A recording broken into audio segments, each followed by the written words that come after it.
നമസ്കാരം, സഹ്യ ന്യൂസിലേക്ക് സ്വാഗതം. ഇസ്രായേൽ ബോംബിംഗിൽ ഭൂമി പിളർന്നു, 65 മരണം.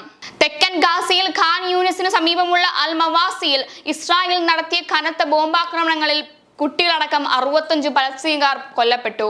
ഒട്ടേറെ പേർക്ക് പരിക്കേറ്റു. ഉഗ്ര സ്ഫോടനങ്ങളുടെ ആഘാതത്തിൽ ഭൂമി പിളർന്ന് വൻ ഗർത്തം രൂപമെടുത്തു.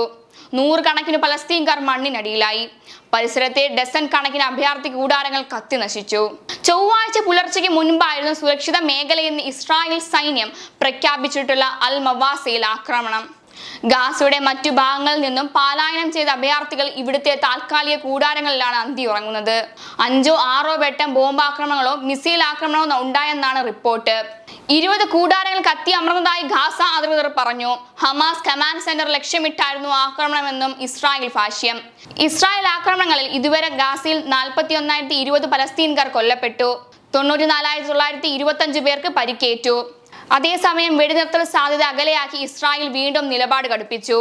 ബന്ദികളുടെ മോചനത്തിന് ഹമാസുമായി 6 ആഴ്ച താൽക്കാലികമായ വെടിനിർത്തലാക്കാമെന്ന് ഇസ്രായേൽ പ്രതിരോധ മന്ത്രി യോയാവ് ഗലാന്റ് പറഞ്ഞു.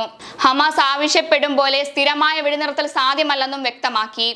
വെടിനിർത്തലിനു ശേഷവും ഈജിപ്ത് ഗാസ അതിർത്തിയിൽ ഫിലാഡൽഫിയയിൽ ഇടനാഴിയിൽ ഇസ്രായേൽ സൈന്യം സ്ഥിരമായി തുടരുമെന്ന വ്യവസ്ഥ നേരത്തെ ഇസ്രായേൽ പ്രധാനമന്ത്രി ബെന്യാമിൻ നെതന്യാഹു മുന്നോട്ട് വെച്ചിരുന്നു. ഇതും ഹമാസിന് സ്വീകാര്യമല്ല. ഈ സാഹചര്യത്തിലാണ് ചർച്ച വഴിമുട്ടുന്നത്.